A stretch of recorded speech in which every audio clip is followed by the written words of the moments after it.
Costumes to talk about. Felicia, we got a big show tonight. Yeah, let's just marinate on the pet costumes for a little bit. We're looking forward to seeing some cute little photos and faces and ideas. Right. So you got to drop those in the comments. Right, that's right. Let us know tonight where you are watching us here across the social media landscape on this Monday.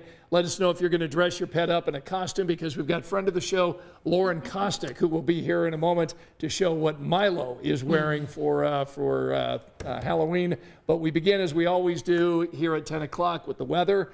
And boy, I mean, I think we've really enjoyed the 70s, Felicia, but it's been pretty dry, hasn't it? It has been pretty dry. I wanted to stay with the 70s, but Scott's teeing us up that there's some moisture on the way that we could really use. We could really use it. In the last about 30 days, we've had less than 1/10 of an inch of rain, and over that time, we should be close to 3. Wow. So. And record dry, in fact, for that almost 30-day time frame. So we do have some rain on the way. What you see over central Indiana not reaching the ground. What is reaching the ground on radar, a big line of heavy rain from parts of Minnesota, Wisconsin, into Iowa, Missouri, all the way south through Arkansas. Threat for severe weather, Arkansas south. Threat for severe weather tomorrow for now stays along the Ohio River and points south. So locally, not forecasting severe storms, but can't rule out a gusty storm, perhaps 1 or 2. So we'll keep you posted on that tomorrow. A really mild start, upper 50s and low 60s early on Tuesday. Midday temperatures in the 70s. That would be the 5th day in a row with highs in the 70s before the rain arrives. Hour by hour timeline with Future Track 13 shows us dry tomorrow morning. So if you've got a few things outside you need to take care of, just do them early in the day. Once we hit about noon, we expect to be tracking a couple of showers, with the steadiest rain falling tomorrow night into the early part of Wednesday. Some much needed rain on the way, and we hope this actually does verify. They're getting a potential for a couple of inches of rain out west. For us, it looks closer to a ½ inch, but at this point, we're going to take anything we can get. Yeah, we sure can, because it has been very, very dry. All right, we'll get back to Angela coming up in a moment. We do want to turn our attention to what's happening here in our city of Indianapolis, Felicia, because the month of October has been incredibly violent, hasn't it? Yeah, it has been something that I think the community is responding to. Obviously, community leaders are responding to, and you know, our elected officials, it's their job. Right. At the same time, they don't control everything either. It's so frustrating. It's the community, it's the leaders, police, it's so many different factors that, you know, boil down to this. But bottom line is people are angry, people are frustrated. They want answers. Yeah, and like Scott said in the beginning of the show, 24 homicides in 24 days. And that's something we've been seeing all month. I mean, I remember a few weeks ago, beginning of October, we said 14 homicides in 12 days, and it just keeps growing.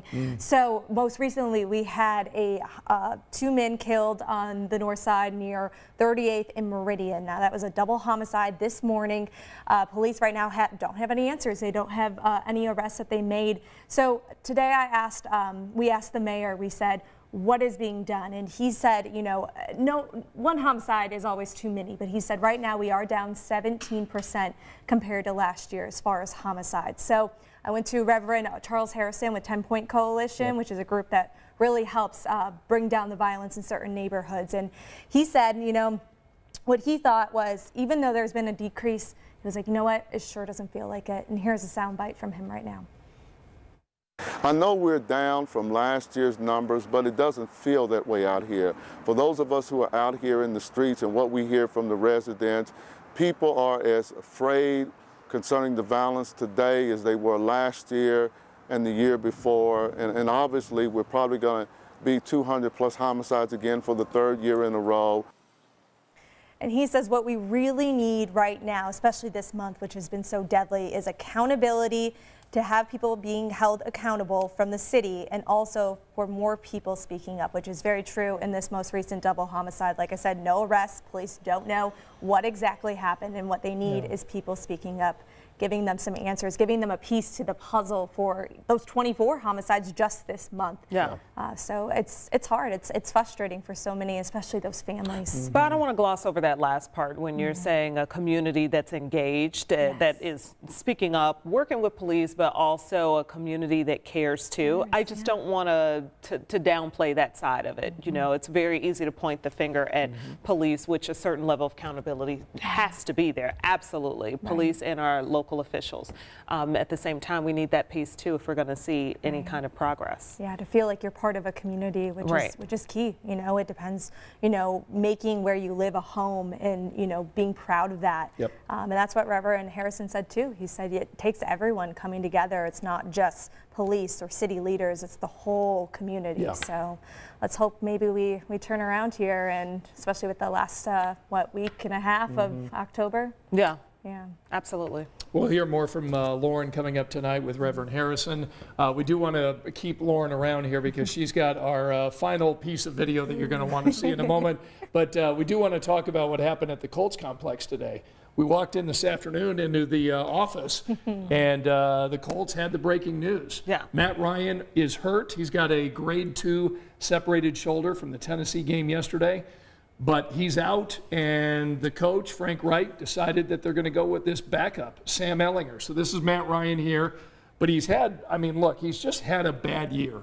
It's been a bad year by just about every account. He's had 9 TDs, 9 interceptions.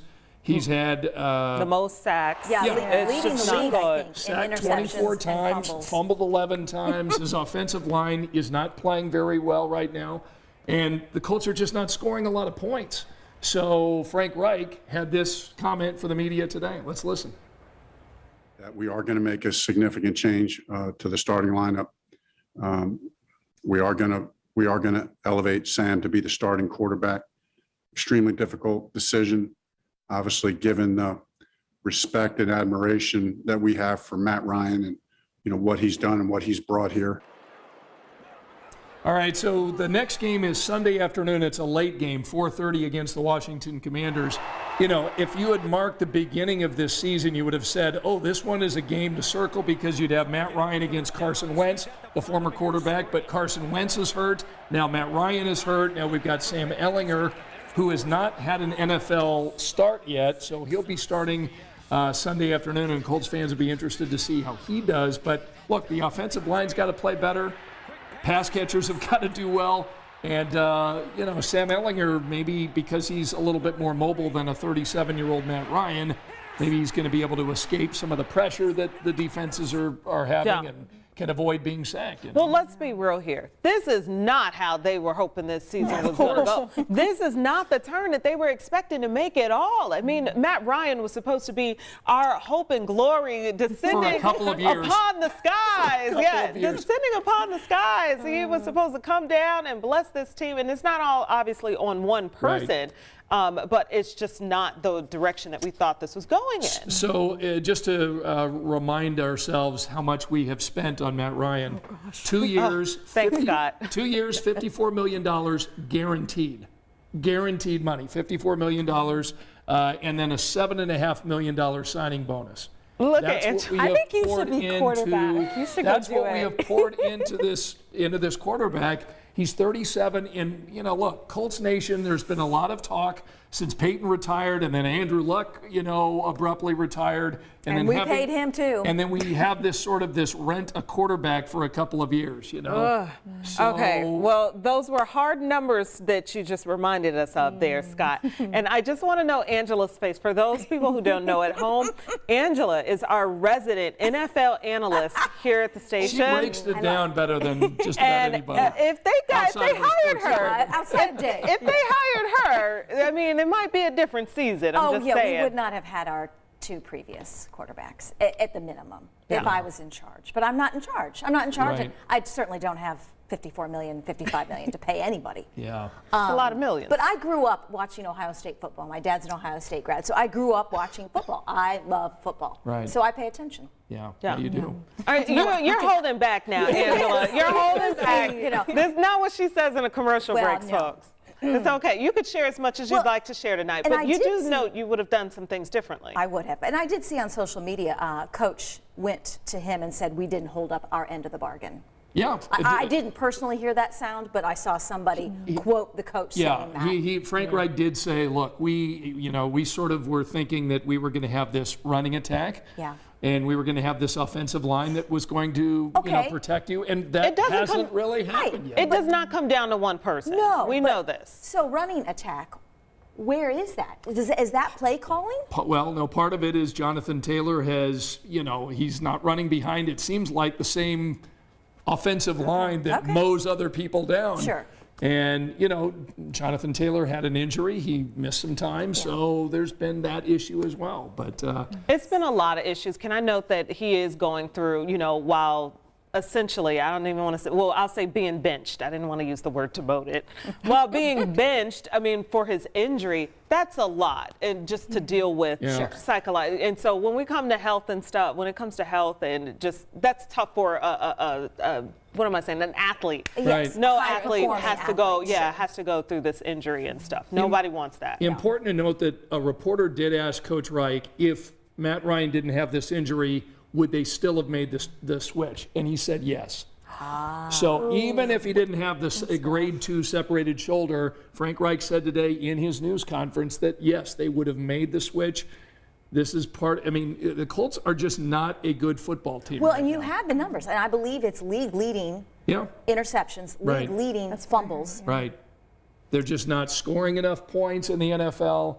Their offensive line's not playing well. They had to do something. Tough one. And they've lost all these divisional games. Yeah. So they're second in the AFC South, but 3-1. You got some tough games coming up. You got to start making some changes. Some so teams anyway. we haven't even faced yet. Right. Yeah. So anyway. At least you're not a Browns fan like my husband. Well, I was going to say, I grew up a Detroit Lions fan. So I thought coming to Indianapolis, I would see some winning games, and it's been rough. Well, you've seen 3. Yeah. That's right. You have Lions seen are 3. actually doing pretty well. Let's see what. Let's see. Bill Bush says the rain comes in to relieve the drought. Maybe Sam Ehlinger will help relieve the Colts' scoring drought. Well played, Bill. Yeah. Ralph is with us tonight. Kelly's in with us. Zach is here.